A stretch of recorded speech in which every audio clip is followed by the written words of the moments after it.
الحمد لله رب العالمين والصلاة والسلام على سيد المرسلين وخاتم النبيين. اعوذ باللہ من الشیطان الرجیم. بسم اللہ الرحمن الرحیم. سورۃ مریم آیت نمبر 29 سے. فاشارت الیہ، پس اشارہ کیا اس نے اس کی طرف. جب لوگوں نے مریم علیہ السلام کو دیکھا کہ وہ چھوٹا سا بچہ اٹھائے ہوئے ہیں تو کہا کہ آپ کا باپ تو شریف آدمی تھا، ماں بھی بدکار نہیں تھی، آپ نے یہ کیا کیا؟ تو انہوں نے خاموشی کا روزہ رکھا ہوا تھا ویسے، تو بجائے جواب دینے کے فاشارت الیہ، بس اس نے اشارہ کر دیا اس کی طرف، یعنی بچے کی طرف اشارہ کیا. مقصد یہ تھا کہ اس سے پوچھ لو. قالوا، انہوں نے کہا کیف نکلم من کان فی المہد صبیا، کیسے بات کریں ہم اس سے جو ہے گود میں بچہ.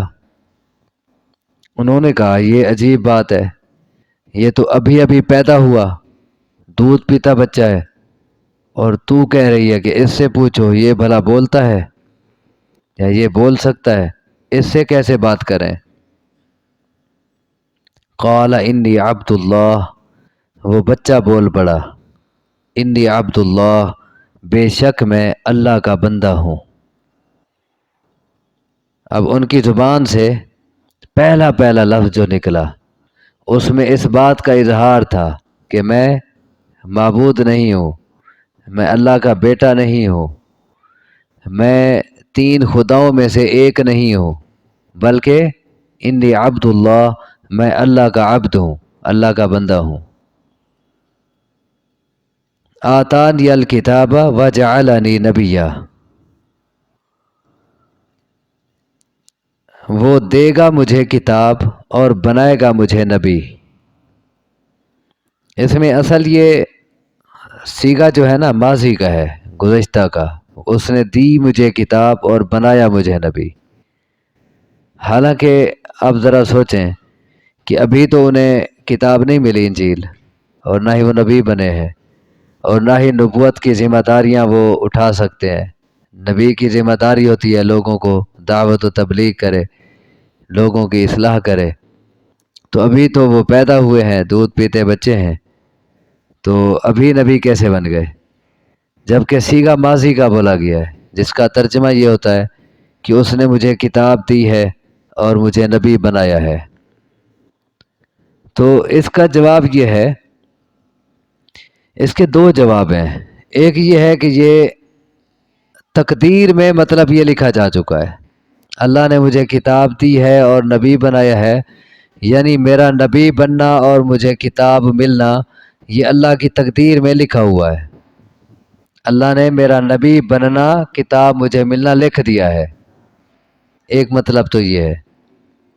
یہ ایسے ہی ہے جیسا کہ ایک حدیث میں آتا ہے کہ رسول اللہ صلی اللہ علیہ وسلم نے فرمایا کنت نبیا و آدم بین روح والجسد او کما قال.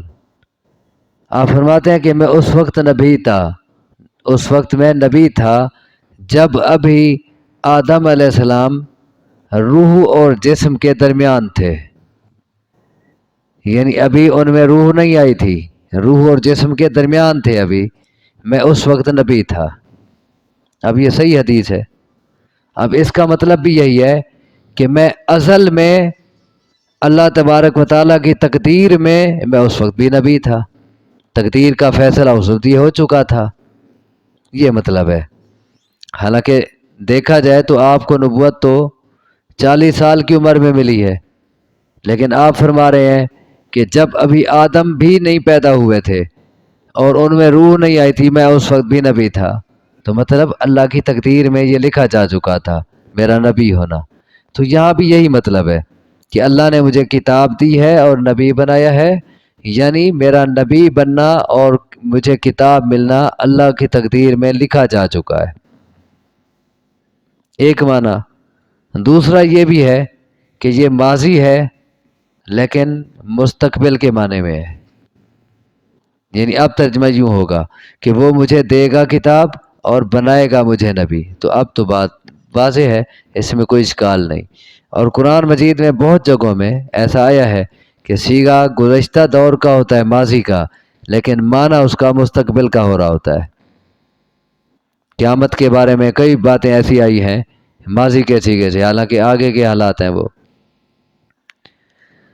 میں اللہ کا بندہ ہوں، وہ دے گا مجھے کتاب اور بنائے گا مجھے نبی۔ وَجَعَلَنِي مُبَارَكًا أَيْنَمَا كُنتُ، اور اس نے بنایا ہے مجھے بابرکت جہاں بھی ہوں میں، مجھے برکت والا بنایا ہے۔ اور اللہ کے نبی کی پوری زندگی بابرکت ہوتی ہے، اس کا بچپن، اس کی جوانی، اس کا بڑھاپا، اس کا جینا، اس کا مرنا، ہر چیز بابرکت۔ بنایا ہے اس نے مجھے بابرکت، میں جہاں بھی ہوں۔ بابرکت یعنی لوگوں کو خیر پہنچانے والا، لوگوں کو بھلائی پہنچانے والا اس نے مجھے بنایا ہے۔ وَأَوْصَانِي بِالصَّلَاةِ وَالزَّكَاةِ مَا دُمْتُ حَيًّا، اور اس نے مجھے حکم دیا ہے نماز پڑھنے کا اور زکوٰۃ دینے کا جب تک میں زندہ رہوں۔ اب دیکھیں نماز کی اور زکوٰۃ کی اہمیت دیکھیں کہ اللہ کی عبودیت کا اقرار کرتے ہی سب سے پہلے جس چیز کا حکم ہو رہا ہے وہ نماز اور زکوٰۃ ہے۔ اور نماز اور زکوٰۃ بھی کب تک؟ ما دمت حیا، جب تک میں زندہ ہوں تب تک نماز بھی پڑھتا رہوں، زکوٰۃ بھی دیتا رہوں۔ اور سورۃ طٰہٰ اگلی سورت جو آ رہی ہے اس میں حضرت موسیٰ علیہ السلام کے متعلق ہے کہ جب اللہ تبارک و تعالیٰ نے ان پر پہلی وحی کی، پہلی وحی ان کو نبی بنایا، تو اس میں بھی توحید کے ساتھ ساتھ پہلا حکم نماز کا تھا۔ اننی انا اللہ لا الہ الا انا فاعبدنی واقم الصلاۃ لذکری، کہ میں اللہ ہوں، میرے سوا کوئی معبود نہیں، میری عبادت کرنا اور میرے ذکر کے لیے نماز قائم کرنا، پہلا حکم توحید کے بعد۔ اور یہ نماز کی اہمیت ہی ہے کہ حضرت ابراہیم علیہ السلام نے اپنے لیے اور اپنی اولاد کے لیے دعا کی، رب اجعلنی مقیم الصلاۃ ومن ذریتی، اے اللہ مجھے اور میری اولاد کو نماز کا پابند بنا۔ رسول اللہ صلی اللہ علیہ وسلم کو حکم ہوا وَاعْبُدْ رَبَّكَ حَتَّى يَأْتِيَكَ الْيَقِينُ، اپنے رب کی عبادت کریں یقین آنے تک۔ یقین سے مراد موت، جب تک موت نہیں آتی رب کی عبادت کرتے رہیں۔ تو اس سے آپ اندازہ کریں کہ اللہ تبارک و تعالیٰ کے بڑے بڑے اولو العزم پیغمبر ہیں، ان کو بھی زندگی بھر کے لیے نماز کا حکم ہے، موت تک ان کو نماز معاف نہیں ہے۔ اور پھر کچھ صوفیاء کہتے ہیں کہ ہم ولایت کے اس مرتبے پر پہنچ گئے کہ اب ہمیں کچھ کرنے کی ضرورت نہیں ہے، اب بس ہم کچھ بھی نہ کریں، ہم بخشے بخشائے ہیں۔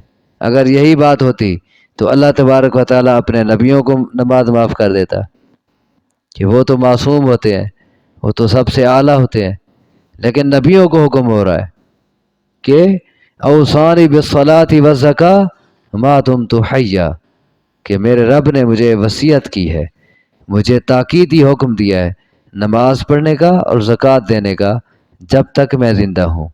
وَبَرًّا بِوَالِدَتِی، اور اس نے مجھے بنایا ہے نیک سلوک کرنے والا اپنی والدہ کے ساتھ۔ پیچھے زکریا علیہ السلام کا ذکر ہوا تھا اور ان کے بیٹے یحییٰ کا، تو وہاں بھی تھا کہ اللہ تبارک و تعالیٰ نے مجھے نیک سلوک کرنے والا بنایا ہے، لیکن وہاں تھا ماں باپ دونوں کے ساتھ، لیکن یہاں ہے کہ والدہ کے ساتھ۔ یہاں بھی اس بات کا اظہار ہے کہ میری صرف والدہ ہے، باپ نہیں ہے میرا، مجھے میری والدہ کے ساتھ نیک سلوک کرنے والا بنایا ہے۔ وَلَمْ يَجْعَلْنِي جَبَّارًا شَقِيًّا، اور نہیں بنایا اس نے مجھے سرکش اور بدبخت۔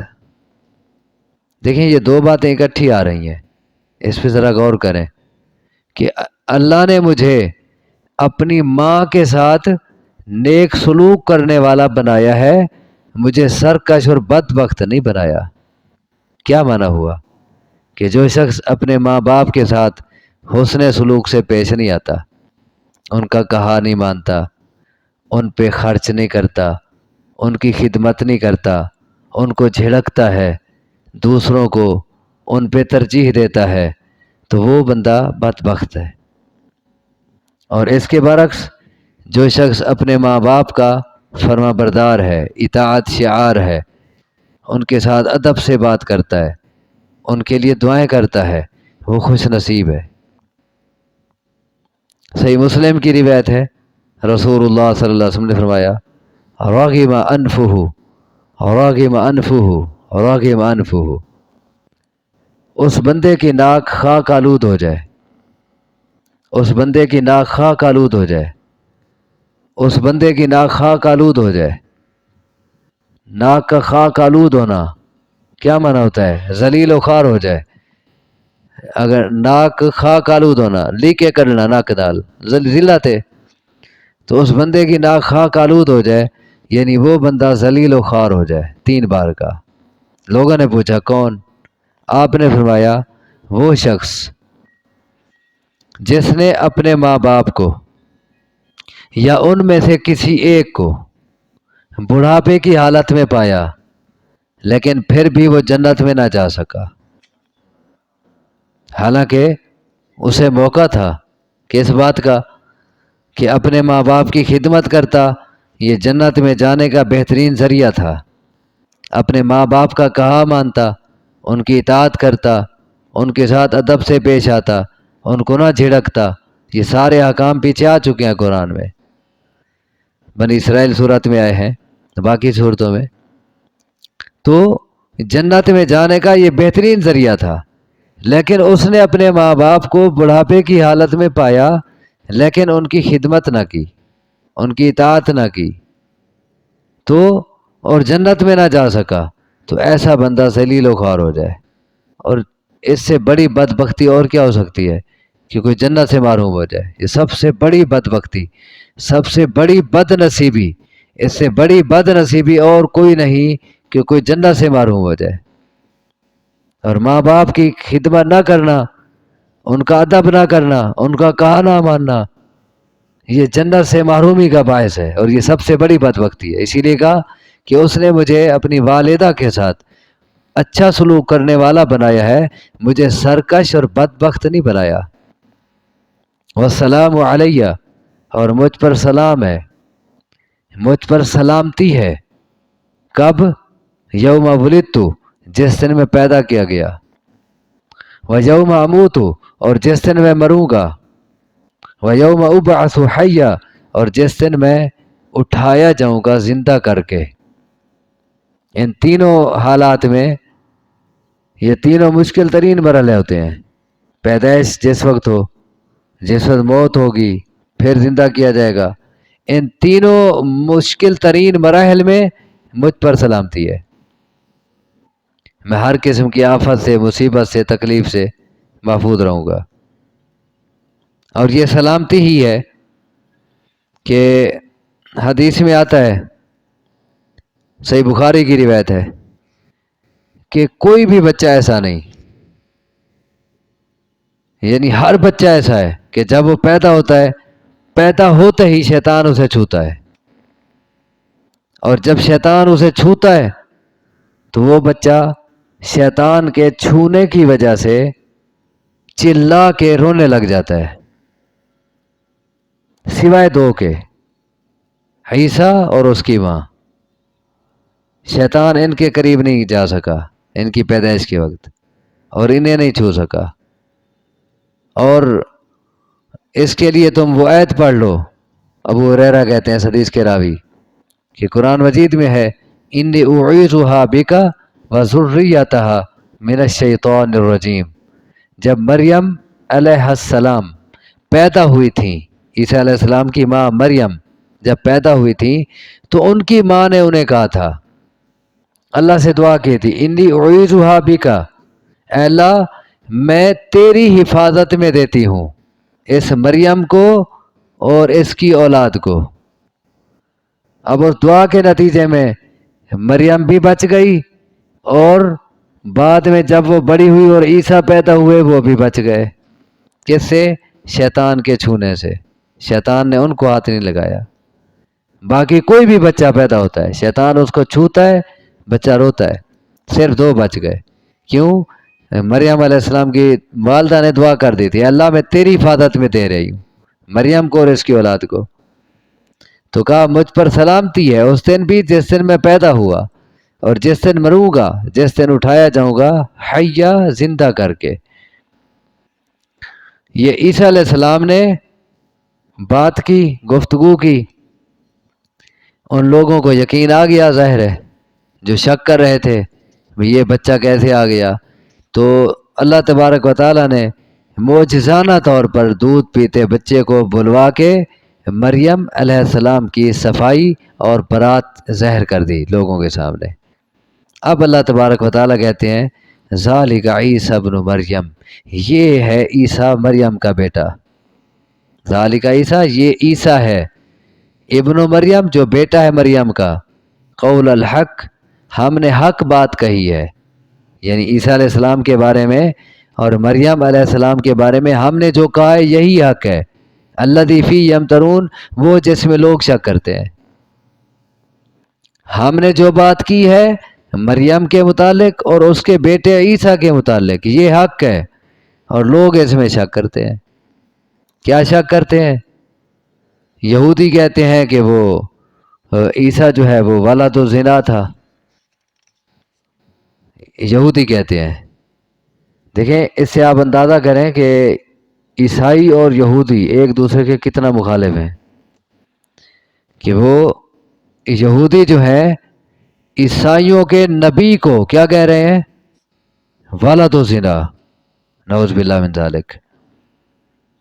اور دوسری طرف جو عیسائی ہیں وہ محبت میں آ کے وہ کہتے ہیں کہ عیسیٰ خود معبود ہے، اور کوئی عیسائی کہتے ہیں کہ عیسیٰ وہ معبود کا تیسرا حصہ ہے، یعنی 3 مل کے خدا بنتے ہیں۔ اور کوئی عیسائی کہتے ہیں کہ عیسیٰ وہ اللہ کا بیٹا ہے، ان میں اختلاف ہے۔ تو فرمایا کہ یہ بات جو میں نے کی ہے یہ حق بات ہے عیسیٰ علیہ السلام کے بارے میں، لیکن لوگ اس میں شک کرتے ہیں۔ کوئی ان کو گرا دیتے ہیں، ولد الزنا قرار دیتے ہیں، اور کوئی ان کو اتنا اوپر چڑھاتے ہیں کہ خدا کے ساتھ ملا دیتے ہیں۔ لیکن حق بات کیا ہے جو ہم نے بیان کی؟ اس میں ایک تو ان کی صفائی پیش کی گئی کہ کوئی ولد الزنا نہیں، معجزانہ طور پر محض اللہ تبارک و تعالیٰ کی قدرت سے اللہ کے کلمہ کن سے پیدا ہوئے۔ ایک طرف یہودیوں کی تردید ہو گئی، اور دوسری طرف عیسیٰ علیہ السلام کے متعلق یہ کہنا کہ وہ معبود ہیں یا معبود کا حصہ ہیں، تو اس کی بھی تردید ہو گئی کہ انہوں نے پہلا جملہ جو منہ سے نکالا وہ یہ تھا انی عبد اللہ، میں اللہ نہیں ہوں، میں اللہ کا عبد ہوں، اللہ کا بندہ ہوں۔ اور پھر ان کو پوری زندگی نماز اور زکوٰۃ کا حکم ہے، اور جو خود پوری زندگی کسی اور معبود کے آگے جھک کے نماز پڑھ رہا ہو وہ معبود کیسے بن گیا؟ اس کو تو خود کو حکم ہے کہ معبود کے آگے جھکا رہے، پوری زندگی نماز پڑھ سجدے کر، تو وہ معبود کیسے ہے؟ اللہ تبارک و تعالیٰ سے دعا ہے مجھے آپ کو سمجھنے کی، عمل کی توفیق عطا فرمائے۔ اقول قولی ھذا واستغفر اللہ لی ولکم وآخر دعوانا ان الحمد للہ رب العالمین۔